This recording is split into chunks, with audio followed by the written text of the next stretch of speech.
Good afternoon, all, and a warm welcome to all viewers joining us for today's session.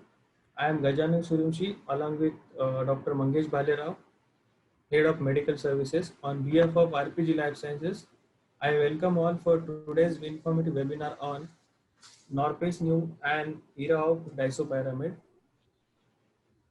It's my pleasure to introduce our guest speaker for today's webinar, a renowned cardiologist, Dr. Javed Parvez. Welcome, sir. It's our pleasure having you here today with us. Sir has completed MBBS MDDM Cardiology from SMS Medical College, Jaipur. Sir has done postdoctoral fellowship in cardiac electrophysiology from prestigious Sri Jayadeva Institute of Cardiovascular Science and Research, Bangalore. Sir as consultant cardiologist and cardiac electrophysiologist at Ramkrishna Care Hospital, Raipur. Sir has almost 20 publications in international index journals. Sir, Sir is a member of Indian Heart Rhythm Society, the national body for cardiac electrophysiology in India. Sir is specialized in management of arrhythmia, including radiofrequency ablation under 3D mapping system. Sir has been invited as a speaker at various national and state level cardiology conference. So it would be more interesting for us to listen more on such interesting topic. So without further wasting more time, I would like to welcome Dr. Javed Parvez and would request please carry forward the session. Thank you, sir. Over to you. Thank you. Thank you. First of all, I'd like to thank the organizers from the RPG for allowing us to have this program on disopyramide. And just before I go any further, I'd like a confirmation that whether my slides are visible or not. Yes, sir. It is visible? Right. Thank Yes, you. sir. So without any further ado, let's jump into the topic that we have today. That is disopyramide. It's an old drug, so there is kind of rekindled interest into this drug in since last 5 to 7 years maybe, and so that brings us to this discussion that we are having today. That it's an old drug, and what has rekindled this interest into an old drug we'll see in the subsequent slides. So this is a form of a small review on disopyramide and what all the evidence bases we have for disopyramide, and what is the mechanism of action, how can we use it to provide maximum benefits to our patients. Right. So this is a brief outline of my talk. So we'll start with a brief introduction about disopyramide. Then we'll go into the mechanism of action of disopyramide, and then we'll talk a little bit about newer insights on the mechanism of action. As I've mentioned earlier, there has been a rekindled interest into the disopyramide. Then we'll discuss very briefly about pharmacokinetics and pharmacodynamics of disopyramide. Then the most important indication as of now today is of disopyramide is in hypertrophic obstructive cardiomyopathy. So we'll see in brief about management of hypertrophic obstructive cardiomyopathy and where does disopyramide lie in the management of hypertrophic obstructive cardiomyopathy. You'll see a few guidelines when to use disopyramide in HOCM. Then we'll conclude the talk. So let's start with introduction. So it's always, I feel it is always easy and it is always helpful to start with a clinical scenario, because at the end of the day, this is what we need to take back to our patients. So this is a case of hypertrophic cardiomyopathy, and I'll show you the echocardiogram of this patient. So as you can see, this is a parasternal long axis view echocardiogram showing massive interventricular septum hypertrophy as well as posterior wall hypertrophy, and you can see that there is a systolic anterior motion of the mitral valve and causing some amount of obstruction. So that the same thing can be confirmed on the M mode. So this is the diastole and this is the systole, and in systole you can see the SAM is clearly evident. So the clinical profile of this patient is that this is a 46-year-old male patient, diagnosed case of hypertrophic obstructive cardiomyopathy. So there was a significant gradient across this LVOT. Then presentation was NYHA class 3 or class 4 dyspnea. Baseline rhythm was sinus, and the patient had LV hypertrophy on the ECG. There was no history of syncope, no history of documented VT, VF, and he was on this metoprolol sustained release medication 50 milligrams BID. So that is the kind of common scenario that we see in most of our patients. So what should be the next plan of management in this case? So this is a typical scenario which we see in and out in our practice, whosoever practices intervention cardiology or structural cardiology, we'll see these kind of cases. So this is a common scenario which we face. So what should be the next plan? Because the patient is already on beta blocker, which is 50 milligram BD, and still he has symptoms of dyspnea, which is class 3 to class 4.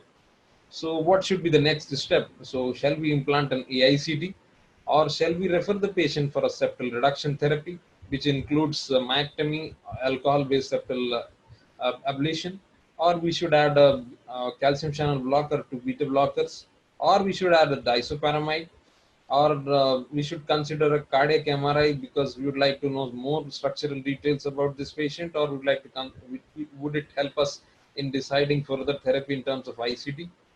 So most of us will be somewhere here in the last option. So we don't know what should be the best approach going forward in such a case. So if you are on the last option, this webinar is for you, and probably through the discussion today, we'll have a good answer of what should be done. And by the way, the answer is not to add just to add disopyramide, because the webinar is on disopyramide. That doesn't make it automatically the answer for this question. So we'll see what happens, what happened to this patient, because it's not a multiple choice question which we face in our boards. So this is a clinical scenario. Somebody's life is at stake here. So what should be the best approach is our point of discussion for today's webinar. So we'll go back to the discussion, I think, introduction. So disopyramide is a class 1 antiarrhythmic agent, and it is available almost since 1970s to 80s to us. So it is very useful for a vagally mediated AF. So still now, if you can prove that the paroxysmal AF, which has been vagally mediated, this is a wonderful drug for such AF. Otherwise, it was initially developed for ventricular tachyarrhythmia. So it was initially developed for ventricular tachycardia and VF. But because now we have better drugs in terms of side effect profile and efficacy, so that the disopyramide use has been fallen off for this indication per se. Similarly, it is also useful for PVCs, but again, because we have better drugs now with better efficacy and side effect profile, again, it's now rarely one can see that disopyramide being used for premature ventricular contractions. Its use is often limited by anticholinergic side effects, which are seen almost in up to 30% of the patients. So that is the major limitation why it is not being used much more frequently. And it can be used as an add-on drug, maybe third line for ischemic VTs. Again, as I've said, it is not very common to use disopyramide for a ischemic VT. But since last 7 to 8 years, we have seen kind of rekindled interest into disopyramide, as the number of publications on disopyramide, the amount of research has gone up. So we'll see a brief about a mechanism of action of disopyramide, because once we understand the mechanism of action, the rest of the things become quite simple and easy to remember. So before we go on to disopyramide per se, we need to have a couple of minutes of discussion on cardiac action potential, because that is the backbone on the basis of which we can understand how these drugs act and what would be the best patient profile when this has to be used. So this is a representative cardiac action potential. So basically, the cardiac action potential has 4 phases, 5 phases: 0, 1, 2, 3, 4. We'll see each one in very little brief detail. And the resting membrane potential is around minus 95 millivolts. Whenever an action potential arrives at a cardiac myocyte, it rises up and it overshoots above 0 millivolts. Then it tends to sort of plateaus and then goes back to the resting membrane potential. So these forms the classical phases of the action potential, and the shape of action potential curve can be different in different type of cells. This is a representative myocyte, but this will be different in a conduction tissue like Purkinje fiber, or this will be very different in an SA node or AV node. So basically, So this is the cell membrane, bilipid layer of cell membrane, and this represents the extracellular space, this represents the intracellular space. So on phase 0, voltage gated sodium channels open up following rapid influx of sodium ions. So basically in phase 0 you have movement of sodium extracellular to intracellular space. So as I mentioned earlier, the resting membrane potential is negative somewhere to the tune of minus 95. So whenever a positive ion moves inside the cell, the membrane potential will go up. So phase 0 is basically caused by these sodium channels, which are very rapidly activating, and these are voltage gated sodium channels. Voltage gated sodium channels, and it will allow rapid influx of sodium ions and resulting in phase 0. And what happens in phase 1 is that once it overshoots 0 here, and there is inactivation of voltage gated sodium channels. So sudden inactivation gives rise to this notch which is seen here, is called as initial repolarization or phase 1. So basically major component here is inactivation of the sodium channel as well as activation of voltage gated potassium channels, allowing efflux of potassium ions. Because the sodium has come inside the cell, there is more positivity inside the cell, and the potassium channel opens up so that the membrane can be repolarized again. So that forms the phase 1.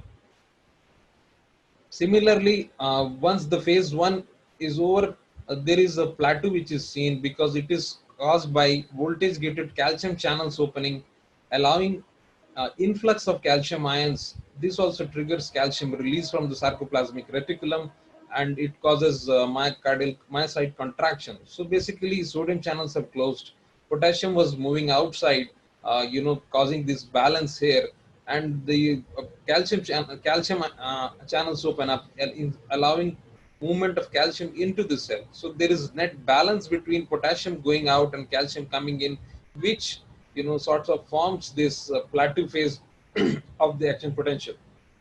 And this calcium influx is very important because this calcium then subsequently triggers the release of subsequent calcium from the sarcoplasmic reticulum through ryanodine, and that results into the contraction, myocyte contraction. Then let's see the phase 3. In phase 3, more voltage gated slow potassium channels open up, allowing major efflux of potassium ions. So there were few potassium channels which opened in phase 2, but in phase 3, more potassium channels open up, allowing the cell to, the membrane potential to go down to the initial negative value. Along with that, the calcium channels tends to close. So this results in the the phase 3 of the action potential, and that brings us to phase 4, which is the resting phase. So in this phase 4, basically the cell is resting or waiting the next action potential to arrive. So we have to remember that not only these ion channels, also the sodium potassium exchanger, which we know that is which generates more, which is responsible primarily for the resting membrane potential, also is responsible for the membrane potential to reach its resting value. So this is regarding the action potential. Now just a couple of slides regarding re-entry. So this is a theoretical schematic representing a conduction system tissue. So this can be, Purkinje fiber or any conducting tissue, and this represents here an area of anatomical obstruction. So this is a tissue which is excitable. The action potential wavefront is traveling like this in this form, and you have a wave of depolarization front. And so just behind the wave of depolarization, there will be always refracted tissue, and there will be some tissue which will be resting or waiting for the action potential to arrive there, so that the tissue the action potential can travel forward and the tissue can be excited. So what happens is, in many of these, in the Purkinje fibers, the action potential wavefront travels in both the directions across the anatomical barrier and sorts of cancels out each other. So this is okay. But what happens if the tissue or the conduction tissue itself is diseased in form of scar, so that there is either slow conduction or there is only one-way conduction. So when that happens is, that the action potential wavefront which was traveling in this direction could not travel here because there was unidirectional block. The action, the wavefront goes down and then sorts of re-enters in this direction because this was unidirectional block because of slow conduction, and then it can set up what is called as re-entry. So this is the most common form of arrhythmia seen in structurally abnormal hearts, and the unidirectional block is very important to set up and to sustain re-entry. So coming to class 1A antiarrhythmics, as you have known, the in the von Wilian classification of antiarrhythmics, we have 5 classes of antiarrhythmics, and there has been a recent update where they have sort of added multiple classes based on much more physiological targets. So we have class 1, 2, 3, 4. In class 1, we have class 1A, 1B, and 1C. So we'll see very quickly the mechanism of action of class 1A antiarrhythmic drugs. So the class 1A antiarrhythmic drugs, they basically block the fast sodium channels in the activated or the open state so that the rate and the rise of the action potential is diminished. So the black curve represents a normal action potential, and when class 1A antiarrhythmic agents are given, what happens to the action potential curve can be seen. So the rate is dropped, so the slope we can see is reduced, the peak voltage achieved is also reduced, and there is a prolongation of action potential duration. And the prolongation of action potential duration is because of blockage of potassium channels. So basically class 1A antiarrhythmics are sodium channel blockers, but they do have a propensity to block potential channels as well, and that is the reason why they cause QT prolongation, because there is action potential duration prolongation, and their usage has been in ventricular tachyarrhythmias, paroxysmal atrial fibrillation, and atrial fibrillation with WPW. So the examples of drugs in this class are quinidine, procainamide, and disopyramide. So disopyramide, which is our subject of discussion for today. Then class 1 antiarrhythmic agents. So in class 1 antiarrhythmic agents, they also block the sodium channels in the activated and inactivated state. They also reduce the rate and rise of action potential, but they because of residual sodium plateau influx, so they do not have a action on the potassium channels, so they tend to decrease the action potential duration, which results in shortening of QT interval on the ECG. So these drugs are basically used for ventricular arrhythmias. Mexiletine, lidocaine, and phenytoin are in this group. So you can see the slope is reduced, but not as much as to the class 1A antiarrhythmic drugs, and the action potential duration is basically shortened, while class 1A we're lengthening it. Just a single slide on the class 1C antiarrhythmic drugs. They also block the sodium channels in the activated state, and they cause the maximum decrease in rate of rise of action potential. So the green represents 1C here. As you can see, the slope is reduced, and the peak height attained is also reduced, and they are sort of QT neutral because they do not prolong the action potential duration, and their chief use is in paroxysmal atrial fibrillation. The examples are plecanide and propafenone.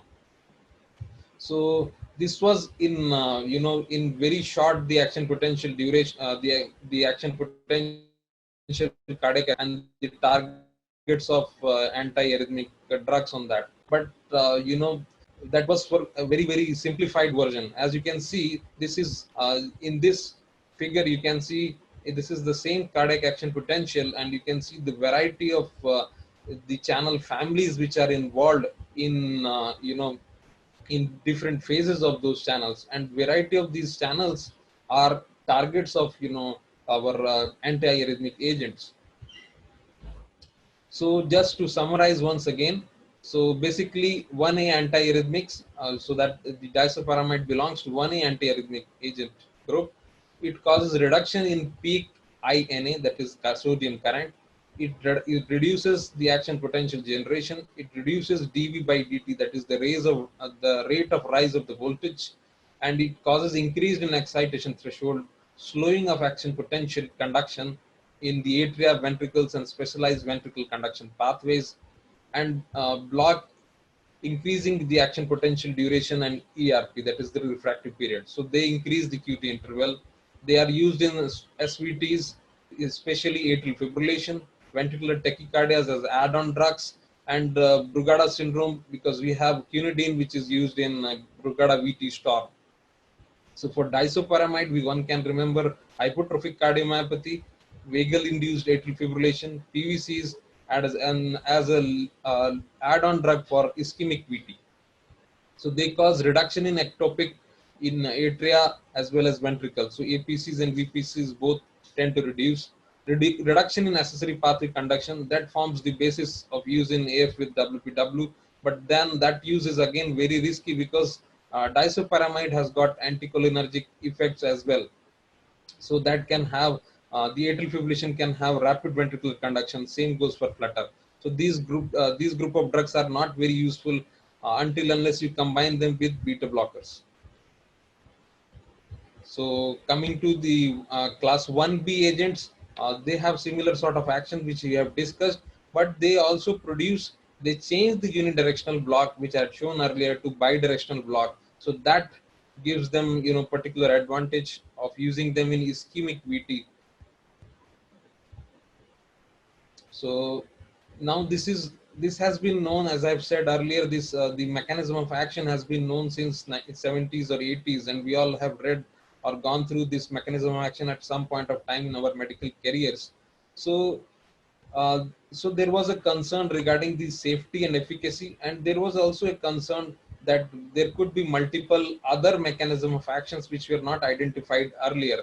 So that gave rise to this paper. This is from Rafael Copini from JAC 2019, and it's a very elegant paper which demonstrated the electrophysiological as well as contractile effects of disopyramide in patients with obstructive hypertrophic cardiomyopathy. So we'll go through very quickly in very brief that what they did is basically this study was divided into two parts. The one part was a clinical study. The other one was the molecular analysis or the pharmacological effects which were studied in vitro. So for the clinical part, they chose 39 obstructive cardiomyopathy patients which were started on oral disopyramide, and once they started on oral disopyramide, they were monitored for 90 days period on follow-up for ECG echo findings as well. So they found out that there was significant reduction in the outflow tract gradient, and there was minimal prolongation of QT interval on the use of disopyramide. So again, these clinical findings are very much known from there are multiple such studies dating back from early 2000 to 2015 or so. We'll see a couple of those clinical studies as well in subsequent slides. So this part was already previously known. This study sort of re-established and reaffirmed those findings. But what was interesting was this in vitro analysis. So what they did is the patients who had a hypertrophic obstructive cardiomyopathy, the patients who had significant gradients, and they were subjected, they were ideal candidates for surgery. So during surgical time, the fresh surgical samples were taken from the septum, and the cells were isolated as well as the trabeculae were isolated using the patch clamp models, and the pathophysiology as well as the effect of disopyramide was studied. So what they found out was, with the usage of disopyramide, the calcium transient amplitude decreased in the trabeculae. So the twitch tension reduced, explaining the negative inotropic action, as well as there was decrease in action potential duration and suppression of DADs. So what they found out was the mechanism of these effects was because of affecting or decreasing the late sodium currents as well as the late calcium currents, and minimal effect on the potassium currents. That's why you see there was minimal prolongation of QT, and there was also effect on ryanodine receptors, which was responsible for negative inotropic action. So this is again from their paper, the seminal paper, and what they found out was in patients of hypertrophic cardiomyopathy, these sodium channels, the sodium currents were increased, more expressed and upregulated, where the late sodium currents as well as the peak sodium currents, and the potassium currents were decreased and less expressed. So this resulted in increase in intracellular sodium, and that affected the sodium potassium, the sodium calcium exchanger as well, resulting in increased intracellular calcium. So whenever, because of the increased intracellular calcium, there were more calcium transients and more force of contraction, and subsequent hypertrophy resulted. So with the use of disopyramide, they found out that the disopyramide, decreased the sodium currents as well as minimum reduction in the potassium current was seen, and there was also effect on the calcium L-type channels as well as direct effect on ryanodine. So this resulted in decrease in calcium transients and decrease in force of contraction. So the authors concluded that there was no direct effect on myocyte contraction with the use of disopyramide. So whatever the effect of disopyramide was, it was indirect, and it basically resulted from reduced diastolic calcium and it reduced the action potential duration. So in these patients with hypertrophic cardiomyopathy, the myocytes are diseased, and because of the hypertrophy and intercellular fibrosis, they found out that the action potential was itself prolonged, and that could result in DADs and ventricular arrhythmias. So with the usage of disopyramide, the action potential duration was shortened and DADs were suppressed. And the effect was because of inhibition of peak and late sodium currents as well as minimal inhibition of potassium currents and inhibition of ryanodine receptors. So this is how they concluded that paper, that in patients with hypertrophic cardiomyopathy with symptomatic LVOT obstruction, disopyramide resulted in marked reduction in LVOT gradients, modest increase in corrected QT interval. So this was regarding the newer insights in the mechanism of action. We'll see a couple of slides regarding pharmacokinetics and dynamics. So basically, it is available in the capsule form, oral form, and it is available in two forms: disopyramide, that is immediate release, and sustained release or extended release (SR) formulation. So whenever using the SR formulation, 200 to 300 milligrams is given as the initial dose, and then 100 to 150 milligrams is given 6th-hourly, and the target is to give 400 to 600 milligrams per day for the patients with hypertrophic obstructive cardiomyopathy. Then if you are using SR formulation, that is sustained release, there were fewer initial doses which were required, and the maintenance doses were also less. Whenever rapid action is required, especially in cases of ventricular tachyarrhythmias where it is not very frequently used, the sustained release formulation is not, it should be better avoided. And for patients of BT, for BT patients, the initiation has to be in hospital, because we have to monitor electrolytes as well as QT. While in patients of hypertrophic cardiomyopathy, obstructive cardiomyopathy, there is enough amount of evidence telling us that the outpatient initiation of disopyramide is safe and as well as effective. So it was approved in 1977 for ventricular arrhythmias, and as I have discussed earlier, there are better drugs with much more better efficacy versus side effect profile. So it has fallen into disrepute for this usage.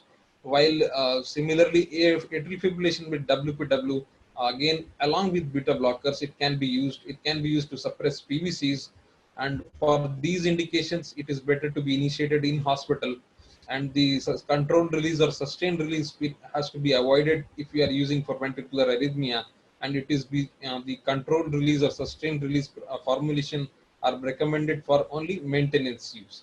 While for use in hypertrophic obstructive cardiomyopathy, it was again approved in around 1982, and since then there has been a substantial increase in the amount of evidence that we have that it can be given in the OPD, and it does require follow-up with ECGs as well as QT. Pharmacokinetics and dynamics. So the drug is 60 to 83% bioavailable. The onset of action is within 0.5 to 3 hours. Duration is around 1.5 to 8.5 hours. That's why it has to be given at least 3 to 4 times in a day. Then for ventricular tachyarrhythmias, to avoid its toxicity, the drug levels has to be monitored, which is not done very frequently these days. It is metabolized through liver through CYP3A4, and that results in significant interactions with CYP3A4 metabolic drugs. And the elimination is 50% by kidneys and 10% metabolized and 10% unidentified. So because it is eliminated through kidneys by 50%, with the reduction in creatine clearance, the dosage has to be adjusted. The half-life is around 4 to 10 hours for sustained instant release, and for extended release it is around 6.9 to 16.4 hours. So this is the renal dose adjustment. So if you have creatine clearance which is less than 40, the sustained release formulation is not recommended. It is better to use the immediate instant release formulation. Then coming to adverse effects, the most important adverse effects are anticholinergic adverse effects. They amount for almost about 32%, and they are the most common reasons for non-compliance or discontinuation of the drugs. Then we have certain serious adverse effects like hypertension that results because of the negative inotropic action, and urinary retention again because of anticholinergic action. So these drugs are best to be avoided in patients with benign prostatic hyperplasias. They cause urinary retention, increased urinary frequency and urgency. While coming to interaction, because it is metabolized by CYP3A4 pathway, so you should not give it with macrolide antibiotics because there is a serious propensity to cause torsades and QT prolongation. Rifampicin and phenytoin will decrease the therapeutic concentrations of disopyramide. If you give it along with anticholinergic agents, there can be possible additive use. And if you give it with class 1A and class 3 antiarrhythmics, again the risk of torsades is increased because of QT prolongation propensity of other class 1 agents as well as class 3 agents. So it is best used along with beta blockers. So if you use it with verapamil, again there can be additive negative inotropic actions. So it should not be used in patients who have got heart failure or LV systolic dysfunction. So similarly, precautions and contraindications. If patient has cardiogenic shock, you should not use this as an antiarrhythmic agent. If the patient has baseline conduction system abnormality like pre-existing second degree or third degree AV block or congenital QT prolongation, one should not use this drug. It causes QRS widening. If the QRS widening is more than 25%, then also this drug should be discontinued. QT prolongation, as far as its usage in hypertrophic cardiomyopathy is concerned, it is not very significant. But still, if the QT is prolonged to say more than 525, then probably it should not be continued any further. So now coming to its major usage, which is seen in hypertrophic obstructive cardiomyopathy. So as you all know, the hypertrophic cardiomyopathy is defined by presence of increased LV mass thickness, which is not solely explained by abnormal Ludig conditions. So you should have increased LV mass thickness, and which should not be because of loading conditions such as athletic activity or significant obstruction to the aortic valve or supravalvular aortic stenosis. So different definitions by different groups. So by consensus, in adults patients, if the valve thickness, specifically if the interventricular septal thickness is more than 15 mm in one or more LV myocardial segments, then probably we are dealing with hypertrophic cardiomyopathy. In the ESC, they define it as in adults, the diagnosis of HCM requires LV valve thickness more than 2 standard deviations greater than the predicted mean Z score more than 2. That is sufficient to diagnose hypertrophic cardiomyopathy. Then there are certain morphological variants which we are all aware of. So they can be a diffuse form where you see a hypertrophy of all the walls of the LV, which is symmetrical hypertrophy. Then you can have hypertrophy involving only the basal septum. Then you can have hypertrophy involving only the mid body of the LV and causing significant mid cavity obstruction. Then you can have hypertrophy involving multiple recesses. So these are multiple morphological variants of hypertrophic cardiomyopathy. The one which we are interested in and most, and the one which where disopyramide is most used, is hypertrophic obstructive cardiomyopathy. So the obstruction in form of the significant pressure gradient, more the mean gradient more than 30 millimeters of mercury, it is reported in either 50% of patients with provocation in two-thirds of patients with either rest or exercise or pharmacological provocation, and in one-third of patients there can be a resting gradient which can be seen. So basically what happens is, because of the asymmetrical hypertrophy of the septum during systole, the anterolateral leaflet of mitral valve sort of impinges on the LV outflow tract, and it gives rise to dynamic outflow tract obstruction, and it also affects the mitral valve closure, giving rise to a posteriorly oriented jet of the mitral regurgitation. So this is the pathophysiology. Then coming to the various clinical course. So in hypertrophic cardiomyopathy, we can have multiple types of profiles.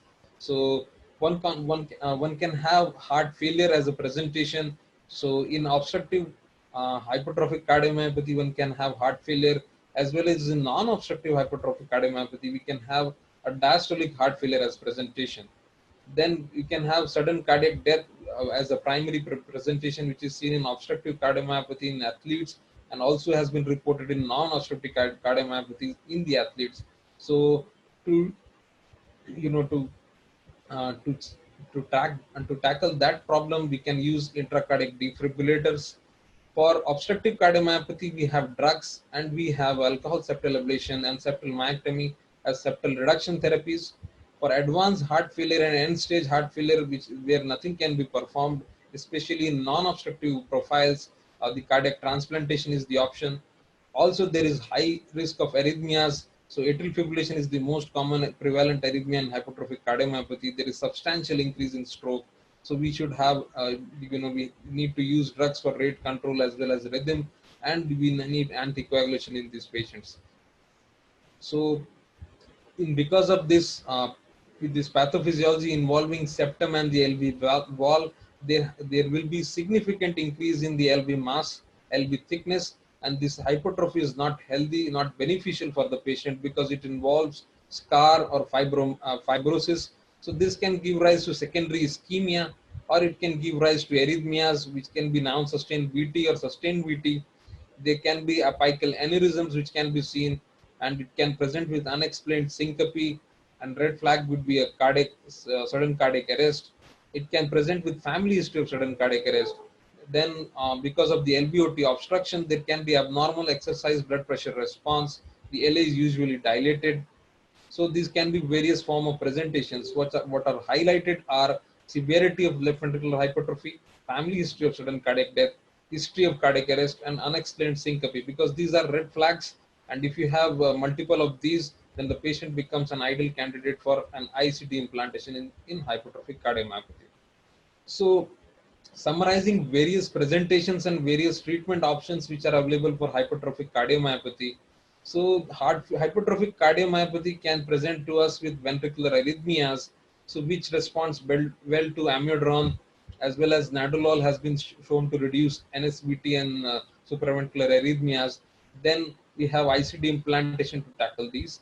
If we have LVOT outflow tract obstruction related symptoms such as dyspnea as well as angina, beta blockers are the mainstay of therapy. We have nadolol, atenolol, bisoprolol. Then we have calcium channel blockers such as verapamil, also disopyramide to tackle this problem. And the symptoms, if they persist, then the patient is an ideal candidate for a septal reduction therapy in forms of septal ablation as well as surgical myectomy. Then atrial arrhythmias, atrial fibrillation, we have rate rhythm control or drugs, anticoagulation. One important point to remember for atrial fibrillation in hypertrophic cardiomyopathy is that the CHA2DS2 score is not validated for use in hypertrophic cardiomyopathies, and in majority of these patients of atrial fibrillation in hypertrophic cardiomyopathy, one should use oral anticoagulation and not rely on CHA2DS2 score if it is low. So because the anticoagulation is anyways indicated, because there is almost 7 times increased risk of stroke in these patients. If we have heart failure symptoms, then guideline directed therapy for heart failure, that is beta blockers, ACE inhibitors, diuretics, devices. If you have diastolic dysfunction, no obstruction, then we have to use beta blockers as well as ranolazine. So beta blockers are the mainstay of therapy for treatment in hypertrophic obstructive cardiomyopathy since 1960s, when Eugene Braunwald first demonstrated the use of propranolol They have come a very long way, and they are the first mainstay treatment. Now the recent experiences from the multiple groups, the European group has suggested that the nadolol is the most preferred agent. Unfortunately, nadolol is not available in India. Then one should remember that the titration to fully tolerated doses is paramount in importance. And while we are titrating the dosage, we have to monitor heart rate, blood pressure response, and atenolol, nadolol, bisoprolol, metoprolol. These are beta blockers which are well studied in hypertrophic cardiomyopathy. We have to monitor resting and provocable gradients. And if the patient is not responding, still symptomatic despite uses of beta blocker, verapamil and diltiazem can be added.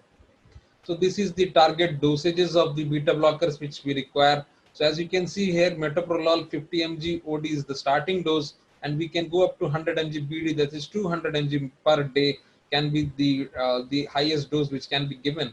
And same for propranolol, 80 milligrams TID, that is 240 milligrams in a day can be the target dosage. So before considering further therapy, one must think that whether the patient is receiving optimal dosage of beta blockers or not.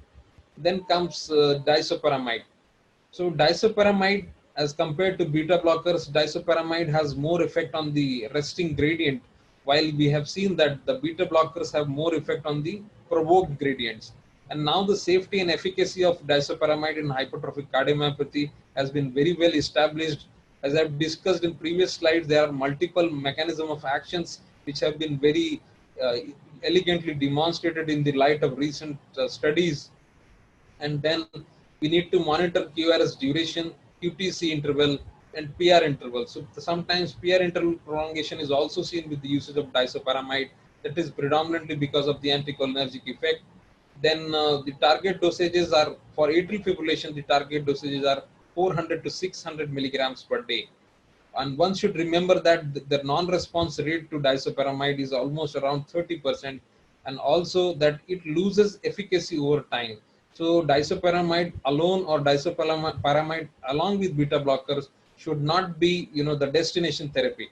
If the patient is on maximally tolerated doses of beta blockers plus disopyramide, you must consider septal reduction therapy over the long term, because as time progresses, disopyramide loses efficacy over time. And its usage is best described as in this line as bridge to septal reduction therapy. So this is as used as bridge to septal reduction therapy. Coming to guidelines, the European Society of Cardiology has given it as class 1B indication to use along with beta blockers in hypertrophic cardiomyopathy. If used alone, it carries a class 2B indication with level of evidence C. While in ACCHA, it is in class 2A category and with level of evidence as B. So the little bit of evidence base regarding disopyramide. So this is one of the review articles for disopyramide usage in hypertrophic cardiomyopathy. What I would like to highlight is these are studies from 2005 to 13 to 15. So it has been a time-tested drug, which is, one can say that it has stood the test of time. And what I would like to emphasize here is that in these patients, we were cohorts of hypertrophic cardiomyopathy, some 120 patients here, 220 patients there. And what they could, all these studies confirmed that the LVOT gradient was significantly reduced with the usage of disopyramide. So here, 74 plus minus 33 at baseline to 40 plus minus 33.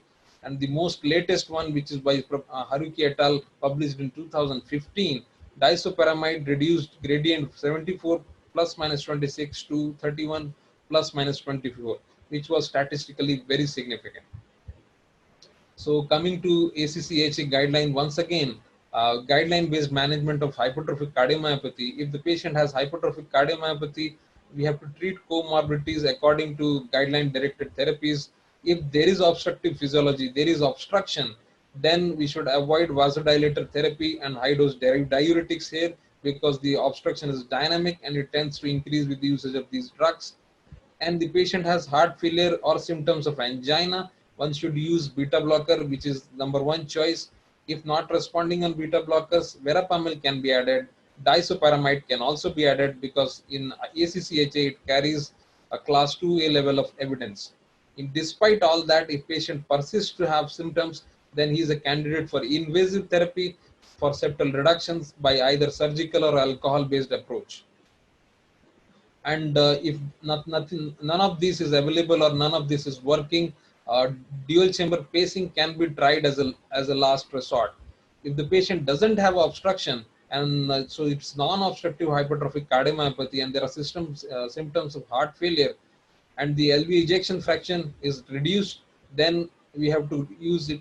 We have to treat it as heart failure guideline directed therapy. If the ejection fraction is maintained or preserved more than 50%, then again beta blockers become the first drug of choice. Verapamil can be added, and ACE inhibitors can be added subsequently.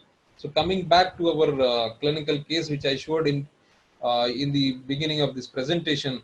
So in the light of the findings of our in the light of our talk, we'd like to go through the options once again. So we have a hypertrophic cardiomyopathy, obstructive cardiomyopathy patient who is around 46 years of age and has NYC class 4 symptoms. He is on metoprolol 50 milligram BID.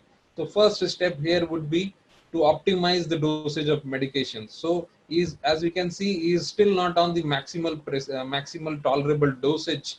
So if we are able to increase, if he tolerates 100 milligrams BD dosage of metoprolol, that will be the first option to do in this patient. And then we would like to add verapamil subsequently. And if verapamil also we are not achieving desirable results with verapamil, one should consider adding disopyramide in this case. Regarding option number 1, implant an AICD. Now this is a tricky scenario in this patient because what the population studies have shown that the majority of the patients of hypertrophic obstructive cardiomyopathy, the risk of sudden death is maximally seen below the age of 40 years. And the mode of death above the age of 40 years is basically heart failure and not ventricular arrhythmias or sudden cardiac death that has been shown.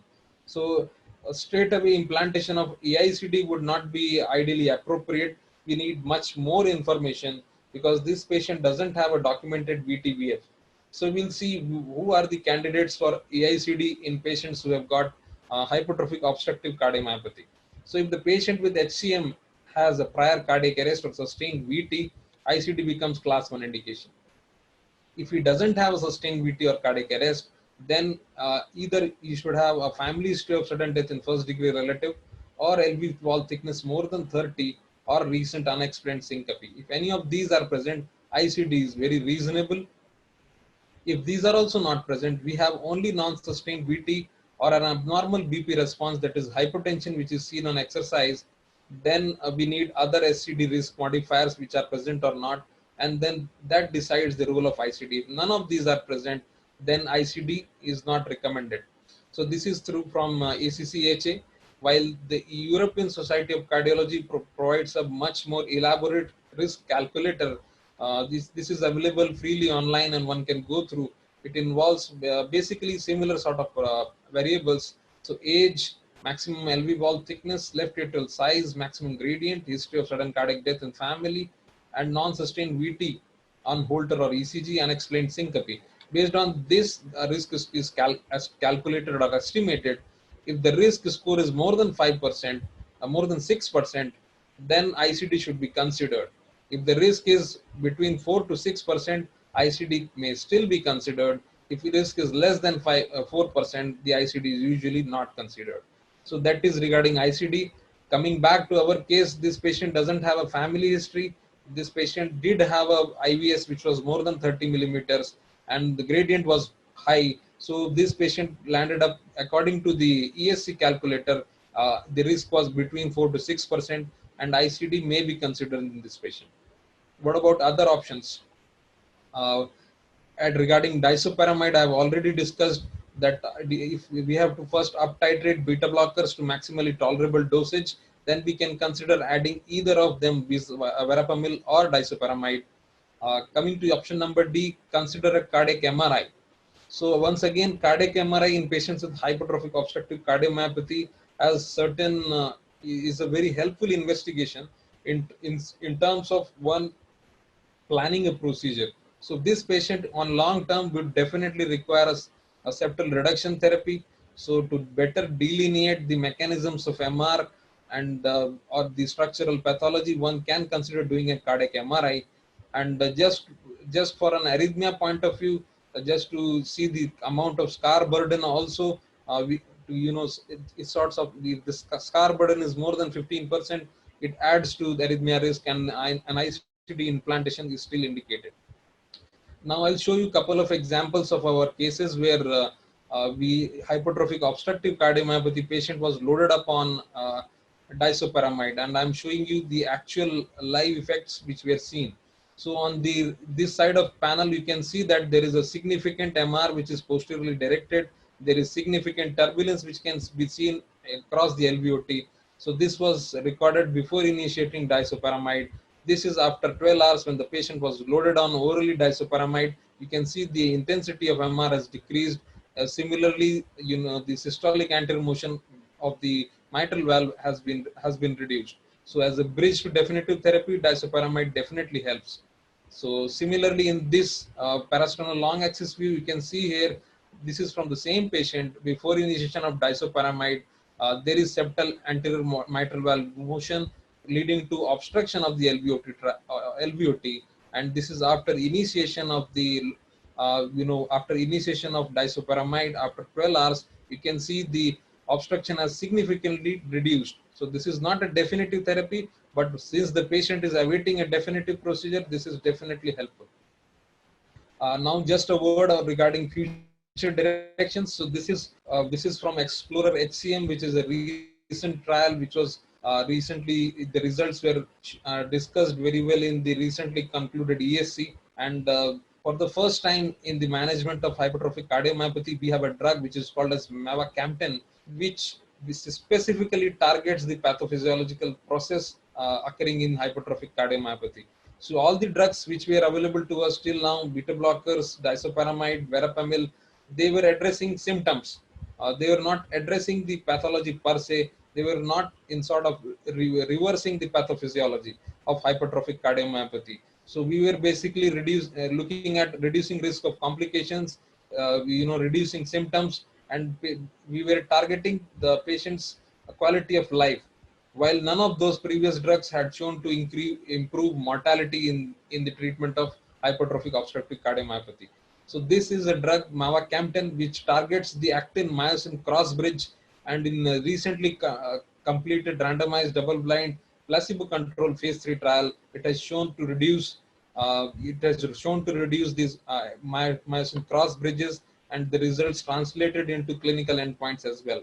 So we need further evidence for this trial, but this is a very hopeful, very positive development in the management of hypertrophic obstructive cardiomyopathy.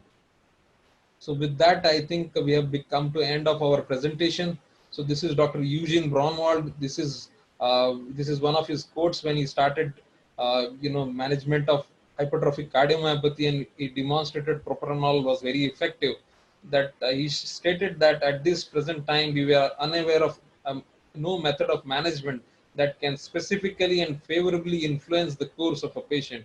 And we are very happy and we are very lucky to see such a development occurring in our lifespan of time, that we have such a drug now which is looks promising to target the basic pathophysiology of the disease, and in very near future we hope that this becomes available. So with that, I would like to conclude, and if there are any questions, I am more than happy to answer them. So over to you, Dr. Mangesh. Yes, sir. Thank you. Thank you for such a wonderful talk on the HCM and then disopyramide, and special focus on the pharmacotherapies. And the case-based approach was wonderful, sir.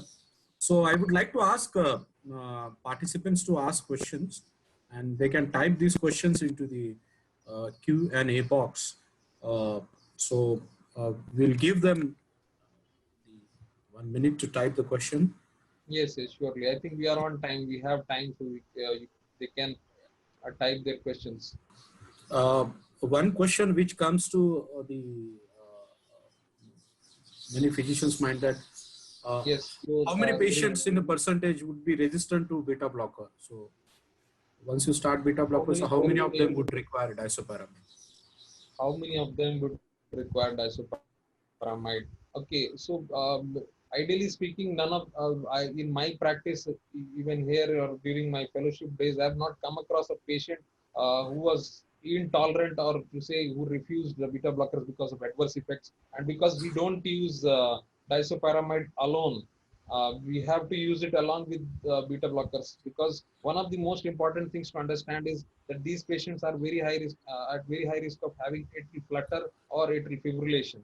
So if you use disopyramide alone, there can be rapid ventricular conduction and deterioration in the patient. So always, almost, we have to use it. The guidelines have also said, the clinical trials have also said that the same, that we have to use it in along with beta blockers, and we do not recommend, and we have in my personal experience also have not used it alone at any time. So Dr. Samal, which is Dr. Samal, which is the most prominent cardiologist from Bilaspur, has asked a question: the role of diuretics. So as I've shown in the slides as well, in the guidelines as well, when the patient has preserved LV systolic fraction, when the patient of obstructive hypertrophic cardiomyopathy, probably one should avoid diuretics at all costs, because diuretics will provoke the dynamic obstruction and they can increase the gradients and make the patient more symptomatic.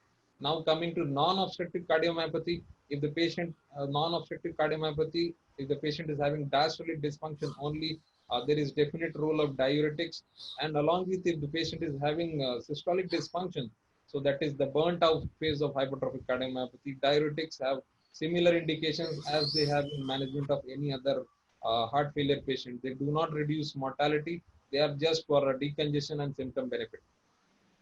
Now, there is another question by Dr. Hassan Lanani. How do you rate disopyramide in ventricular arrhythmia? So, I have mentioned very early in my talk that disopyramide was initially developed as an anti-arrhythmic agent for ventricular tachycardia, but because of its prolonged anticholinergic effects, and there are now better drugs like amiodarone or beta blockers or mexiletine, for to name. So they have much better side effect profile to efficacy compared to disopyramide, so that its usage has almost fell into disrepute. Now, as far as the review articles go, they say that disopyramide should be used as uh, you know third add-on drug. So after all, first drug in any ventricular tachyarrhythmia these days would be amiodarone, if not contraindicated. So after you use amiodarone or class 3 antiarrhythmic agents, you have combined them with class 1 antiarrhythmic agents. If still not responding, one can consider disopyramide, but disopyramide mechanism wise also is not very effective in ventricular arrhythmias. Next question is by Dr. Arvind Pancholia. How frequently use disopyramide? I use it very frequently in hypertrophic obstructive cardiomyopathies. As I've shown you a couple of echoes where the gradients have reduced drastically after oral loading. So all these patients who are of hypertrophic obstructive cardiomyopathy, who have significant LVOT obstruction, I suggest them for surgery or septal reduction therapy. And while they are waiting for surgery or septal reduction, it is our protocol to initiate disopyramide along with maximally tolerated beta blockers. So beta blockers will be number one, and then if the patient is not patient is still symptomatic, gradients are not reducing much, then you must consider disopyramide, because it's a wonderful drug in terms of symptom reduction, LVOT reduction. Then Dr. Ashish Malhotra sir has asked the role of VT ablation in patients having sustained VT. I think this is in context of hypertrophic cardiomyopathy, sir has asked. So in patients with sustained VT, there is a definite role of VT ablation, sir. Specifically to say that because these patients can have multiple morphologies of VT and multiple episodes of VT that we can see, because of there is large area of myocardial disarray, large areas of myocardial fibrosis. So if there is obstruction, we have to relieve the obstruction before targeting the arrhythmia. If there is no obstruction and there is an arrhythmia, we would like to give antiarrhythmic agents. We would like to use ICD and if on the top of antiarrhythmic agents as well as ICD, patient is having ventricular arrhythmia, there are multiple ICD discharges. there is a definite role of VT ablation to target the clinical morphologies, because even after ablating those the clinical VTs, one cannot be sure of that we have ablated all the VTs. We can do a substrate based ablation and reduce the burden of VPCs or VT, but still there is a definite indication for ICD in this patient, as majorly mode of death is sudden cardiac death. So there is a definite role of VT ablation here, sir. All right. One more question is there, sir, which talks about how to treat hypertension associated with HOCM. How to treat hypertension with HOCM. Okay. For obstructive cardiomyopathy, again, we have to realize that any maneuver or any drug which sorts of increases the obstruction, we are better off to avoid those drugs. So again, beta blockers would be our first choice, maximally tolerated beta blockers. Then you can use calcium channel blockers along with them, and with calcium channel blockers, I mean non-dihydropyridine group of drugs can be used. Then we can use ACE inhibitors and ARBs, but only after you have tried first these group of drugs. Then centrally acting drugs like alpha blockers can be used definitely. But the routine use of vasodilators, nitrates, and first line use of ACE inhibitors or ARBs should be definitely avoided if the patient is having hypertrophic obstructive cardiomyopathy. So we Right. have to be aware of that. There is the obstruction is dynamic here. If you tend to use vasodilators, again the obstruction tends to increase. If you use diuretics, the LV volumes tends to decrease and the obstruction tends to increase. So diuretics are definitely no. Vasodilators definite no. Centrally acting drugs you can use. Best ideal would be to start with beta blockers only. Alcohol ablation or surgery, which is more beneficial and easily accessible? A very good question, sir. Very wonderful question. There was a complete symposium on hypertrophic obstructive cardiomyopathy yesterday, and they were all stalwarts of hypertrophic cardiomyopathy that were involved. So I'll give you the basic crux from that talk that I could gather. That alcohol-based ablation as well as surgery, they are uh, they are equally good if performed in equally experienced centers. So basically, surgery is also good as well as alcohol ablation. But there are certain candidates, like if the septal perforator artery is not big enough, or if the septal perforator artery is also supplying the right ventricle, supplying the moderator band, then doing alcohol septal ablation is not feasible. If the patient is having significant MR, the mitral valve is significantly and structurally abnormal and it is involved, then alcohol septal ablation is not preferred. Surgery is the preferred mode of therapy. While if none of these, exclusion criteria where alcohol septal ablation cannot be performed, both surgery as well as alcohol-based septal ablation give equally good results. Surgery in particular, yesterday it was very well described that previously what they used to do is they used to do a superficial kind of septal excision, while they have described that the surgery is known as Morrow's procedure. It is beyond behind the name of the surgeon himself who had hypertrophic cardiomyopathy. So what he had described is that not only the basal septum, which is hypertrophied and which is causing the obstruction, but also you have to take the incision deeper and you have to take out certain segments of the papillary muscle as well, nearby the papillary muscle, that region. Otherwise, if you don't do a deeper excision of the septal tissue, there can be residual residual gradient, or the gradient can recur post surgery.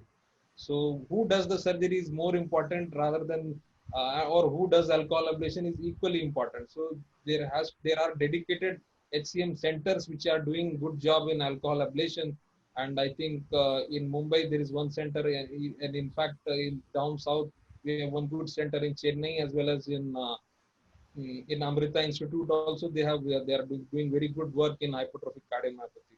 So in dedicated centers, I think alcohol-based ablation or surgery both are equally good. And if none of those binding things are present, it is basically patient's choice what he wants to get done. And if there are a contraindication for alcohol-based septal ablation, as I said, the targets are not good or there is significant MR, then surgery is the only option and it is the preferred option.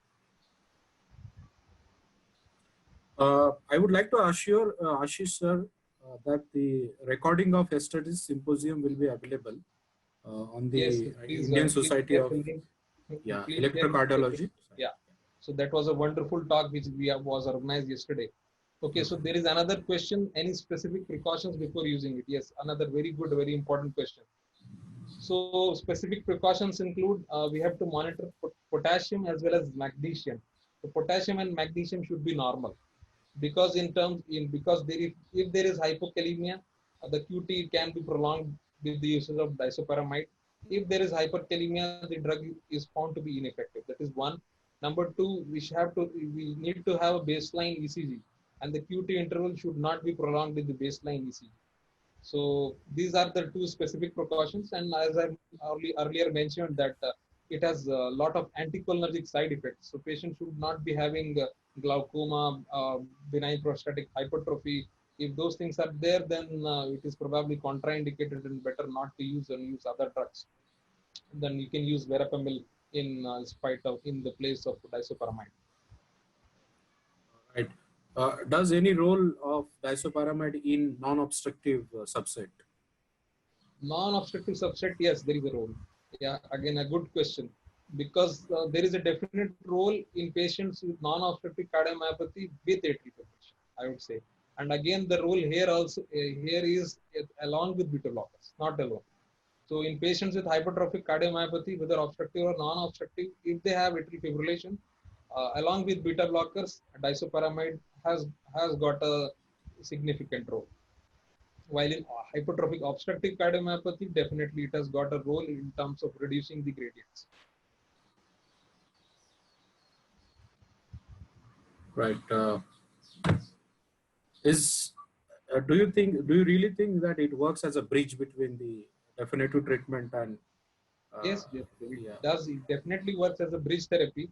As I've mentioned earlier in my slides also, that what has been shown from the European group as well, that the effect tends to wear out over a period of time. And these patients will require at certain point in time septal reduction therapy. Septal reduction therapy, either alcohol-based ablation or surgery. So basically, this is our practice that we tell them that this is a bridge to therapy and not a definitive therapy. And it has been shown in multiple trials also that the definitive therapy was delayed or it could be deferred because of the use of disopyramide.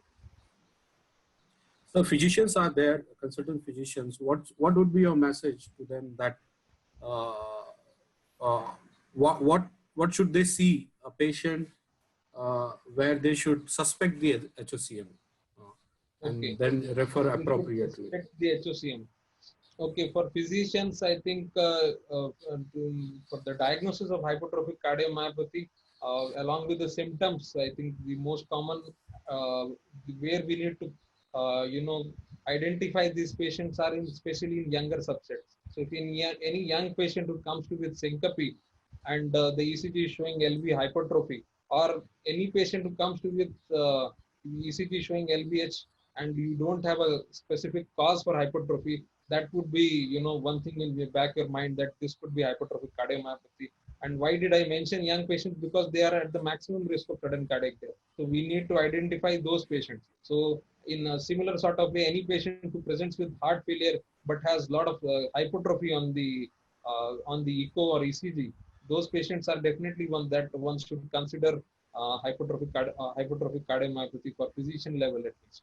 So identifying LVH and identifying heart failure signs and symptoms in terms of dyspnea, exertion, palpitation, you have double apical beats, you have abnormalities in the JVP, so on and so forth. There are multiple things, but the most simple things to remember is that if you have hypertrophy which is unexplained, then you must consider that this could be hypertrophic cardiomyopathy.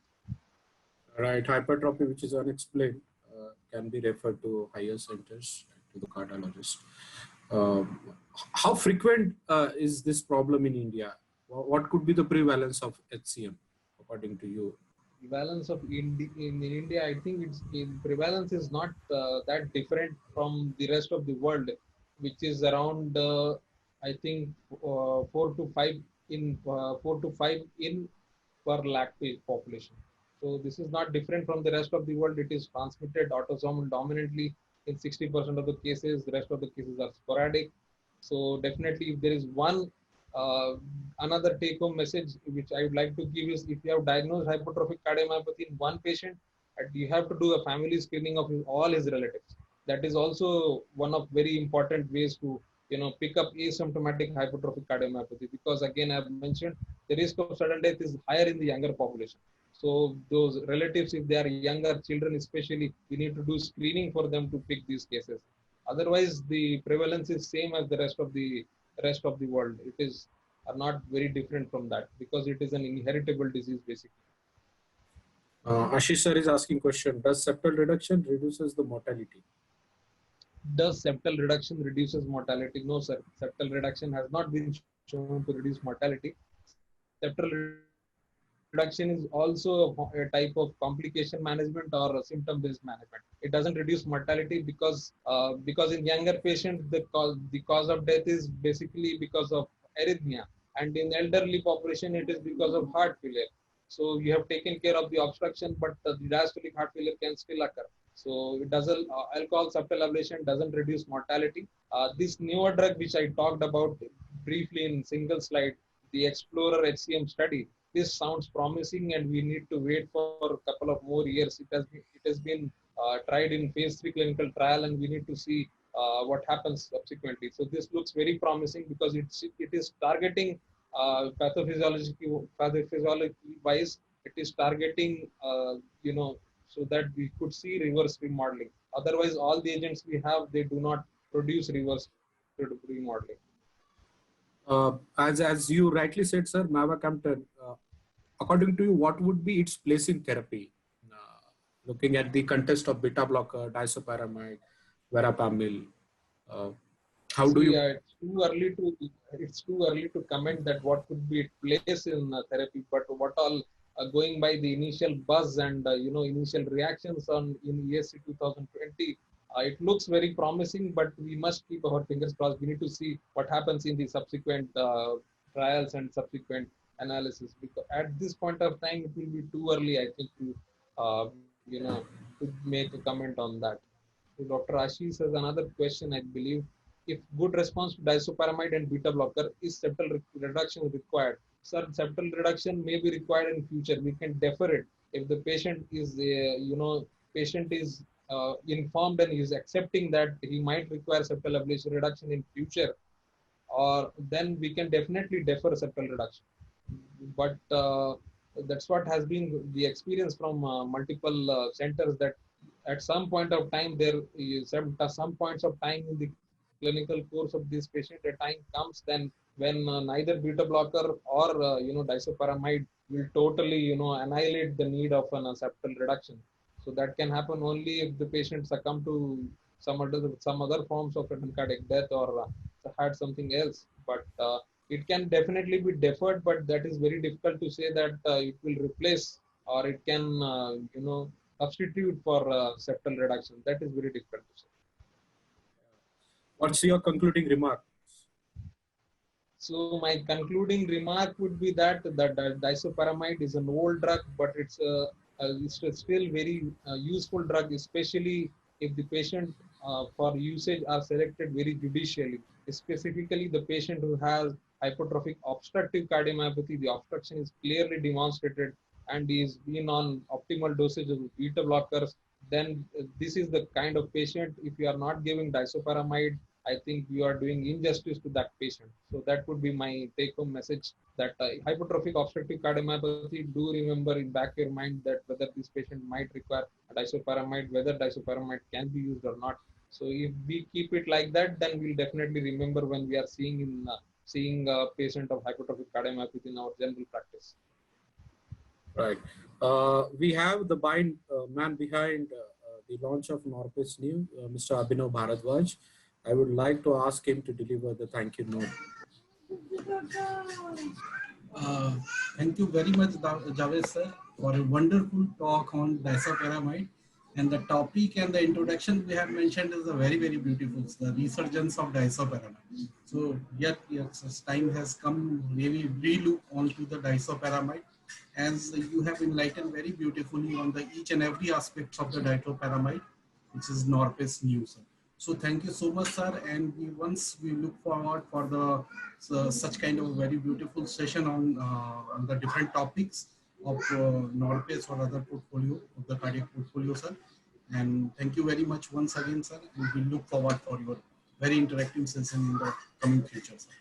Thank you very I would much, like and to thank you also very thank much Team from RPG for organizing such a wonderful session, and we look forward to do because based on the number of questions I was asked, it seemed like that there was pretty lot of interest in this drug. So we have ignited the interest. It is our job now to inform everybody about this drug. Thank you. Thanks a lot for having me. Yeah, definitely. Thank you so much. Bye-bye. Good night. Good night.